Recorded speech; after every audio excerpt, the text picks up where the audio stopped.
أما بعد فأعوذ بالله من الشيطان الرجيم بسم الله الرحمن الرحيم يريدون ليطفئوا نور الله بأفواههم والله متم نوره ولو كره الكافرون صدق سبحانه. صدر محتشم، سامعین مکرم اور حضرات حکم، آج میری تقریر کا عنوان ہے امت مسلمہ اور گلوبلائزیشن کا چیلنج۔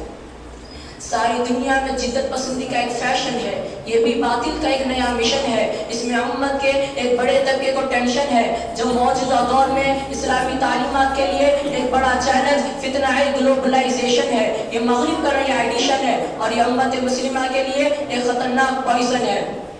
محترم سامعین، گلوبلائزیشن ایک ہدف، ایک مقصد اور ایک فکر کا نام ہے جس کے ذریعے ساری دنیا کو ایک مٹھی میں بند کر دیا جائے، ساری دنیا کو ایک چھوٹا سا قوم بنا دیا جائے، ساری دنیا میں صرف ایک زبان بولی جائے، تجارت ایک بھی نہج پر ہو، تہذیب و تمدن ایک طرح کا ہو، معیشت پر کنٹرول آسانی سے کر لیا جائے، مشینوں کو لا کر مزدوری کا خرچ ختم کر کے آمدنی میں خوب اضافہ کیا جائے، ساری دنیا میں فوجداری ایک طرز کی ہو، بینکوں کا نظام ایک جیسا ہو، گویا کہ پوری دنیا ایک ہی مزاج و مذاق کے حامل ہو جائے۔ مگر خدا را ہوشیار، یہ پرانی شکاری کا نیا جال ہے، یہ مغرب کا دلال ہے، یہ عیسائیت کا رال ہے، روح مسلم کے لیے باعث زوال ہے۔ کیوں؟ اس لیے کہ ایک صہیونیت کی گہری چال ہے۔ ان کا ماننا ہے کہ ریاست تو کسی اور کی ہوگی مگر سیاست ہماری ہوگی، مال تو لوگوں کا ہوگا مگر قبضہ ہمارا ہوگا، جسم تو لوگوں کے ہوگے مگر ان کے دل و دماغ اور نظریات و فکریات ہمارے ہوں گے، تجارت تو لوگوں کی ہوگی مگر نفع ہمارا ہوگا،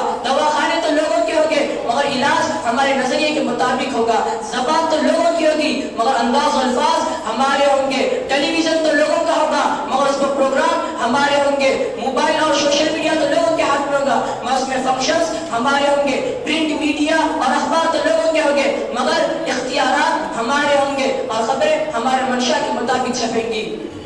ملکوں میں حکومت کسی کی بھی ہو مگر اس پر اجارہ داری ہماری ہوگی، انٹرنیٹ کی کئی ویب سائٹس پر نام تو اسلامی ہوگا مگر اندر پیغام ہمارا ہوگا، اور اس کا تجربہ ان لوگوں نے 115 ملکوں میں کر لیا، اور یہ ساری چیزیں اسلامی دشمنی میں اس لیے کی گئی کہ اسلام عالمگیر مذہب باقی نہ رہے، عربی عالم کی زبان نہ رہے، اسلام معیشت عالمگیر نہ رہے بلکہ عیسائیت عالمگیر مذہب ہو جائے، عربی کے بجائے انگریزی سب کی زبان ہو جائے، اسلامی تجارت کے اصول و عقارت ہو جائے، اور یہ سب کچھ اسلام کو، قرآن کو اور فرمان محمد صلی اللہ علیہ وسلم کو مٹانے کے لیے کیا گیا ہے۔ ملت اسلامیہ کے غیور فرزندوں، آؤ تمہیں اسلام اور گلوبلائزیشن کے نظریے کی سرسری سیر کر رہا ہوں۔ تو اس لیے اسلام کہتا ہے کہ اللہ رسول سے مکمل وابستگی رکھی جائے، مگر گلوبلائزیشن کے نظریے میں خدا اور رسول کچھ بھی نہیں۔ اسلام کہتا ہے کہ مذہب سے جذباتی اور ذاتی تعلق ہو، مگر گلوبلائزیشن کا نظریہ یہ ہے کہ عیسائیت کے علاوہ کوئی اور مذہب نہیں۔ اسلام کہتا ہے کہ مال حلال ذریعے سے کمایا جائے، مگر گلوبلائزیشن کا نظریہ یہ ہے کہ حلت و حکمت سے معاملہ ہو کر محض ذخیرہ اندازی کر لی جائے۔ اسلام کہتا ہے کہ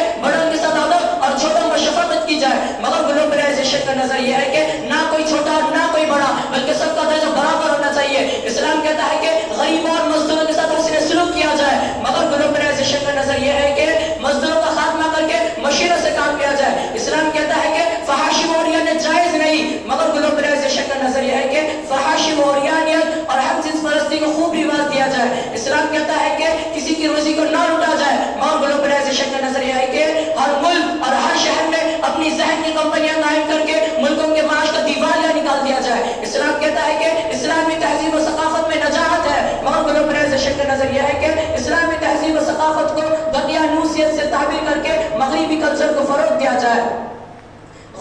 ملت اسلامیہ کے غیور فرزندوں، اب تمہیں بھی سمجھنا چاہیے کہ اسلام کے اندر زندگی کے ہر شعبے میں رہنمائی موجود ہے، تجارت ہو کہ معیشت ہو، تہذیب ہو کہ ثقافت ہو، ملازمت ہو کہ زراعت ہو، لسانیت ہو کہ مالیت ہو، غرض اسلام میں تمام مسائل کے حل موجود ہے۔ اسلام نے مشینوں سے کام لیتے ہوئے انسانوں کا بھی لحاظ رکھنے کی تعلیم دی گئی ہے، مگر جبکہ حقیقت بھی یہی ہے کہ مشین بھی خود انسان بناتے ہیں، اور یاد رکھنے کی ضرورت ہے مشین صرف کام دے سکتی ہے، احساس مروت نہیں، مروت تو صرف انسانوں میں ہو سکتی ہے، مشینوں میں نہیں۔ علامہ اقبال نے سچ کہا ہے دل کے لیے موت مشینوں کی حکومت، ہے دل کے لیے موت مشینوں کی حکومت، احساس مروت کو کچل دیتی ہے حالت۔ ہاں دوستو، ایسی صورتحال میں ہمیں اطاعت خدا اور رسول کے ساتھ ساتھ ایک مضبوط لائحہ عمل تیار کرنا ہوگا، اختلافات سے بالا تر ہو کر متحد مزدوروں کی مدد کرنی ہوگی اور ان کو اونچے مقام میں پہنچانا ہوگا اور اپنے اسلام کی اور اپنے ایمان کی حفاظت کرنی ہوگی. انہی چند باتوں میں اپنے تقریر ختم کرتا ہوں.